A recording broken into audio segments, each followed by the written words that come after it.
బీహార్తో పాటు పలు రాష్ట్రాల్లో అసెంబ్లీ స్థానాలు, పార్లమెంట్ సెగ్మెంట్ల ఉప ఎన్నికల షెడ్యూల్ను కేంద్ర ఎన్నికల కమిషన్ ప్రకటిస్తోంది. ఇప్పుడు ఆ లైవ్ చూద్దాం.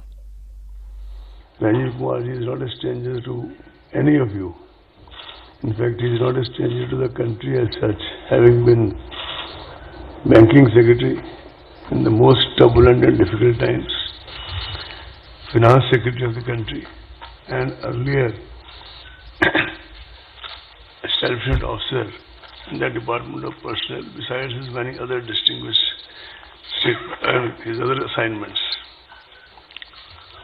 And he is also, from the very limited interaction in the last couple of days, one can know that he is also like both of us, me and Sushil ji. He plays under the radar, but plays very effectively.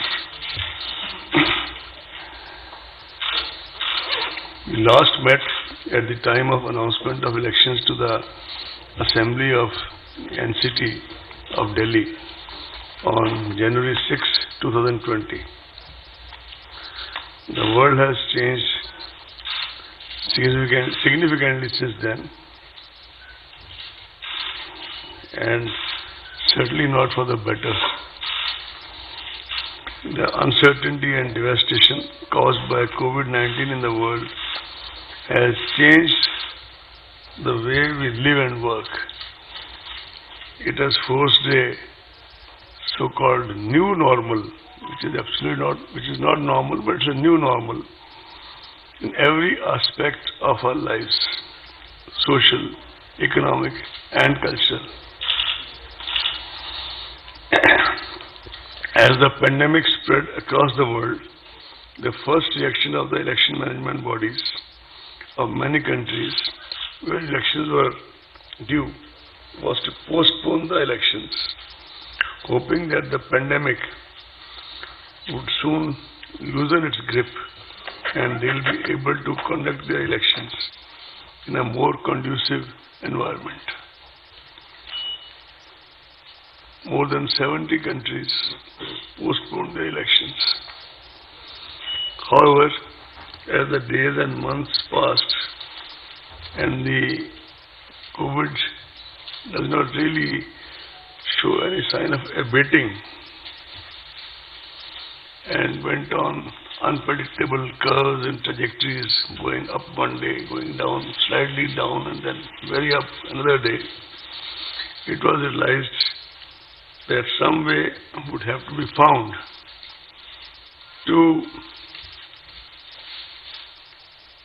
balance the democratic rights of the citizen, of the electorate, to choose their representatives, while also making a very sincere effort and systematic effort to protect the health and safety of the people. Consequently, many countries hazarded to venture and took the courageous decision to go ahead with the elections in their election schedules, making adjustments and adherence to the new safety norms. ECI treaded safely but firmly and started by conducting elections to 18 seats of Rajya Sabha as well as some MLC elections.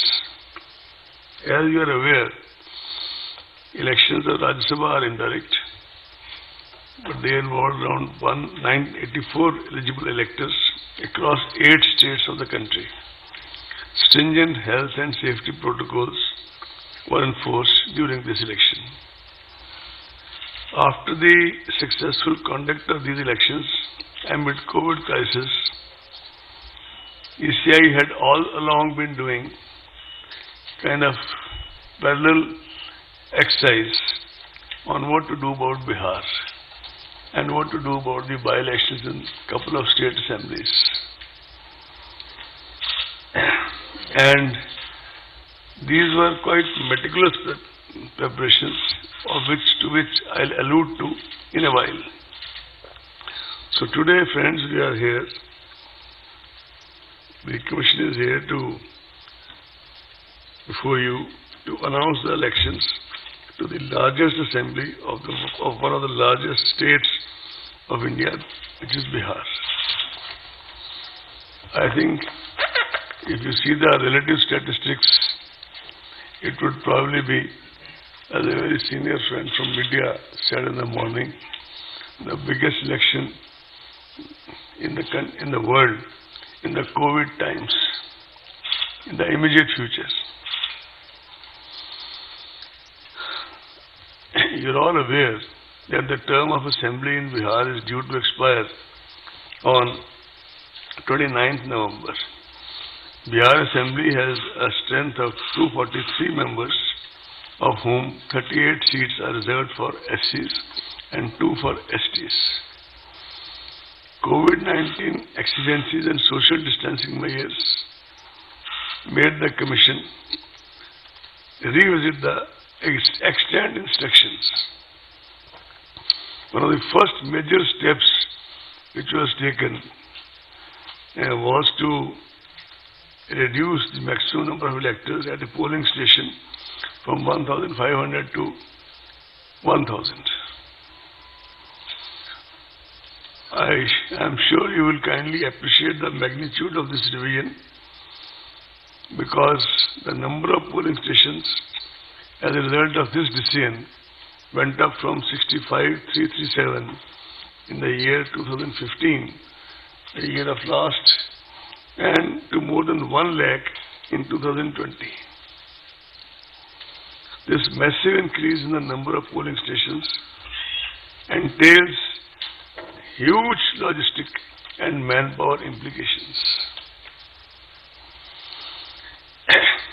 The special summary revision of the electoral rolls of Bihar was held with reference to Ek Ek 2020 as the qualifying date, and the final roll was published on February 7, 2020.